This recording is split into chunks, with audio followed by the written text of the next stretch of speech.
नमस्कार दोस्तों।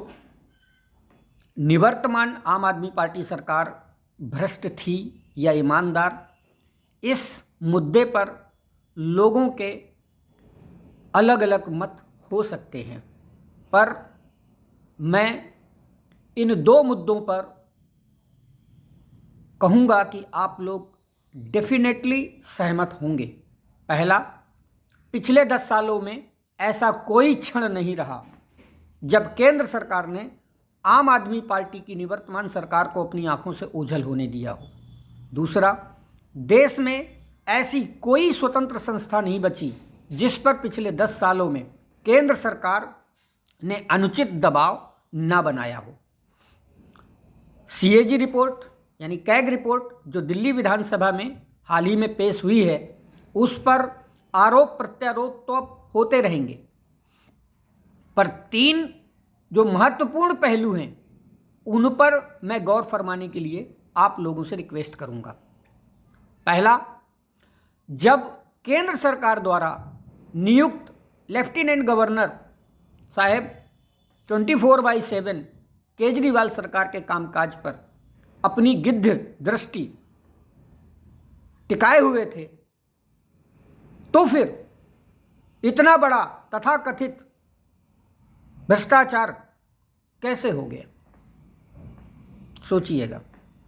दूसरा, लेफ्टिनेंट गवर्नर साहब की गिद्ध दृष्टि और उनके मातहत काम करने वाले अधिकारियों, जैसा कि आप सबको पता है कि सुप्रीम कोर्ट की 5 जजों की बेंच ने सर्विस बिल का जो फैसला था वो निवर्तमान केजरीवाल सरकार के हक में दिया था, लेकिन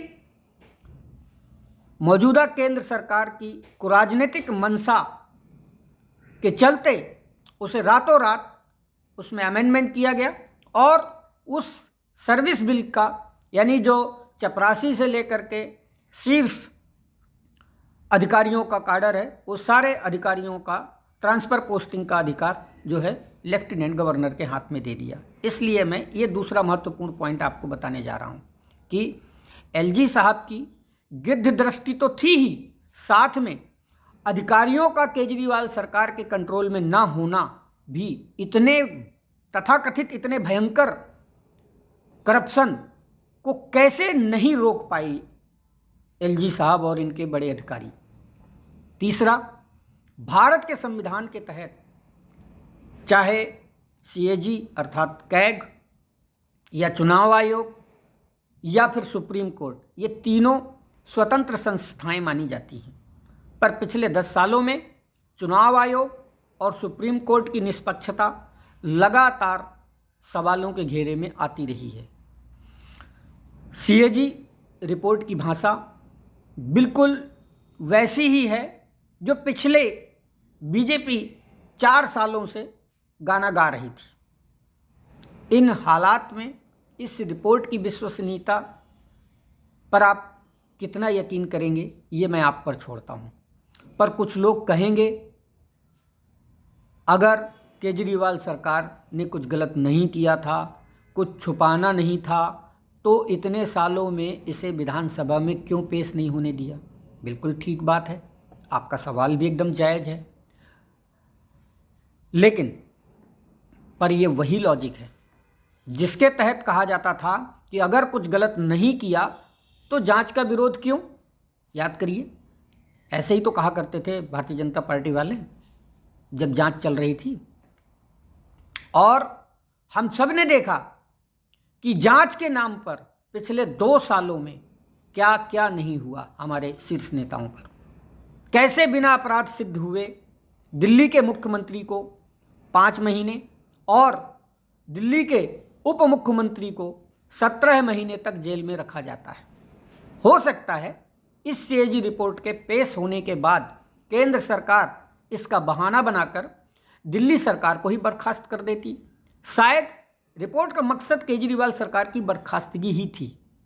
अब ये तय हो गया है लगभग, और विधानसभा में रिपोर्ट न पेश कर केजरीवाल जी ने बीजेपी के मंसूबों पर पानी फेरते हुए अपनी सरकार को एक अनैतिक असॉल्ट से बचाया था।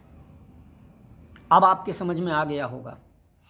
रिपोर्ट, खैर रिपोर्ट अब सार्वजनिक है और आरोपों का जो राजनीतिक नफ़ा नुकसान हो सकता था वो हो चुका है।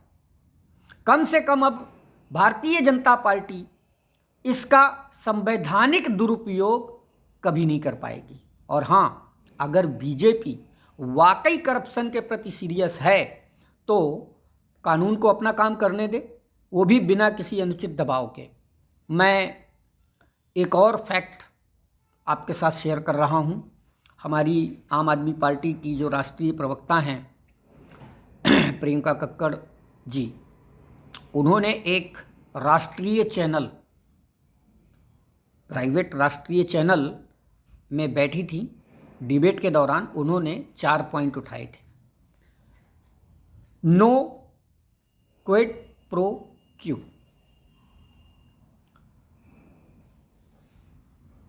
और चैलेंज किया था उस चैनल की रिसर्च टीम को और कहा था कि इन 4 बिंदुओं पर फैक्ट चेक करके दिखाएं। पहला, जो प्रोजेक्टेड जो शराब घोटाले का जो ये तथाकथित शराब घोटाला सीएजी रिपोर्ट में अभी उजागर किया है, उसी पर उन्होंने पहला पॉइंट उठाया। और मैं इस वीडियो के माध्यम से देश और दुनिया की जो तथाकथित फैक्ट चेक करने वाली टीम है उन सबको मैं चैलेंज करता हूँ, इन 4 बिंदुओं पर रिसर्च कर लें। प्रोजेक्टेड प्रॉफिट 8,911 करोड़ था, जो हमारी नई शराब नीति थी। लेकिन मौजूदा लेफ्टिनेंट गवर्नर, सीबीआई और ईडी की वजह से यह प्रोजेक्टेड प्रॉफिट 6,830 करोड़ रुपए पर आकर रुक जाता है। क्यों? इसका कसूरवार कौन? क्या आपको अभी भी बताना पड़ेगा? इसके 3 कसूरवार हैं। हमारे दिल्ली के एलजी साहब, सीबीआई और ईडी, और इन तीनों की जो सुपर बॉस है भारतीय जनता पार्टी, जो नहीं चाहती थी कि इस नई शराब नीति दिल्ली में लागू हो और इनका जो वो लीकेज के माध्यम से फर्जीवाड़ा करके, जिसको ब्लैक मार्केटिंग करके कहा जाता है, और जो ये स्मगलिंग के तहत ये लोग जो पैसा बचाते थे, कम से कम 28 से 40% तक का जो है इनको सेटबैक जाता था। वो असली मुख्य पॉइंट यही था, जिसके कारण नई पॉलिसी को नहीं इम्प्लीमेंट होने दिया। खैर, मैं दूसरे बिंदु पर आता हूं और रिसर्च टीम इस पर विशेष ध्यान दे। सीएजी रिपोर्ट में साफ लिखा है, सीएजी रिपोर्ट में साफ लिखा है कि राम मंदिर निर्माण और द्वारका एक्सप्रेसवे में बड़े भयानक घोटाले हुए। जो 1 किलोमीटर का एस्टिमेटेड खर्च आना था वो 18 करोड़ था, और वो 18 करोड़ से 250 करोड़ कैसे पहुंच गया? इस पर देश की जांच एजेंसियां और जो तथाकथित गोदी मीडिया है उसकी जो फैक्ट चेक करने वाली टीम है, इस पर रिसर्च करें। और तीसरा, अडानी पर भी सीएजी रिपोर्ट ने साफ लिखा है, मोदी ने उसे फायदा पहुंचाया और यूएस ने सवाल किया तो बोले ये उनका निजी मामला है। अब उस चैनल की जो फैक्ट चेक टीम है, क्या बीजेपी के इस प्रोपेगेंडा का पर्दाफाश करेगी? ये सवाल है मेरा। अब आते हैं इसी शराब नीति, जो आम आदमी पार्टी ने शराब नीति को लागू करना चाहा था दिल्ली में, और हमारे एलजी साहब ने, सीबीआई ने और ईडी ने और इनके super boss Bharatiya Janata party ने नहीं लागू होने दिया। भ्रष्टाचार करने की मंशा से। उसी नई शराब नीति को हमने हमारी पंजाब सरकार ने उसे पंजाब में लागू किया। आपको ज़बरदस्त आंकड़े बताता हूँ पंजाब आबकारी राजस्व के बारे में, जो ये आंकड़े करोड़ों में हैं। 2015 में 4,796 करोड़ रुपए का राजस्व प्रॉफिट, 2016 में 4,406 करोड़, 2017 में 5,135 करोड़, 2018 में 5,072 करोड़ और 2019 में 6,865 करोड़ और 2020 में 6,146 करोड़ और 2021 में 6,157 करोड़। पंजाब में ये वो आंकड़े हैं जब आम आदमी पार्टी की सरकार नहीं बनी थी पंजाब में।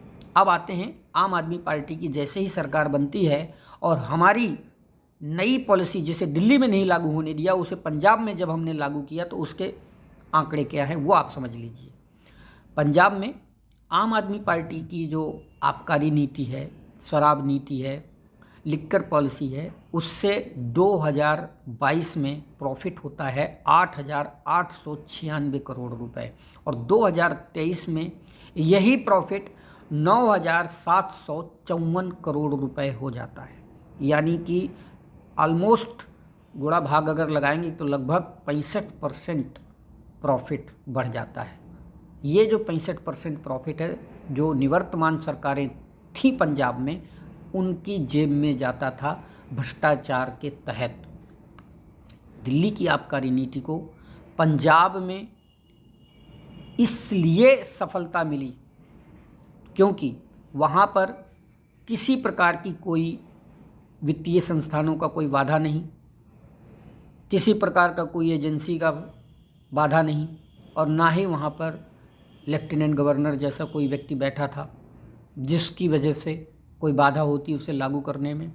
और उसे आम आदमी पार्टी की पंजाब सरकार ने बेहतरीन तरीके से सफलतापूर्वक उसे लागू किया और आज आप देखेंगे कि हमारी जो 2022 से 2025 आ गया है, इसमें हमारा प्रॉफिट 65% से ज़्यादा बढ़ चुका है। तो इसका मतलब साफ है कि ये लिक्कर पॉलिसी बहुत प्रॉफिटेबल थी गवर्नमेंट के लिए।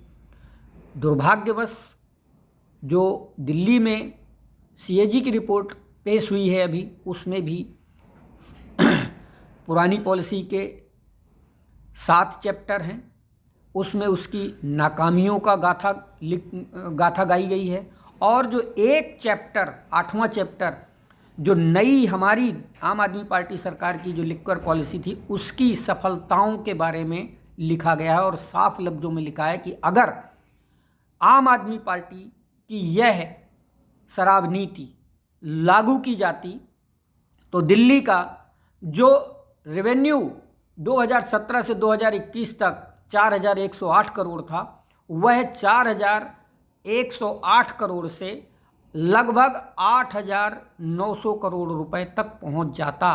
तो अब मैं दिल्ली की मौजूदा रेखा गुप्ता सरकार से, एलजी साहब से, सीबीआई से और इन्फोर्समेंट डायरेक्टरेट के हेड से और जो केंद्र सरकार के मुखिया हैं हमारे प्रधानमंत्री नरेंद्र मोदी जी और अमित शाह जी से, इन सब से पूछना चाहता हूं कि जो दिल्ली सरकार के रेवेन्यू को 2002 करोड़ रुपए का जो घाटा हुआ है, वह घाटे का जिम्मेदार जब स्पष्ट हो चुका है कि ये 3 लोग हैं, लेफ्टिनेंट गवर्नर, सीबीआई और ईडी, इन पर एफआईआर कब करेंगे और जांच कब बैठाएंगे।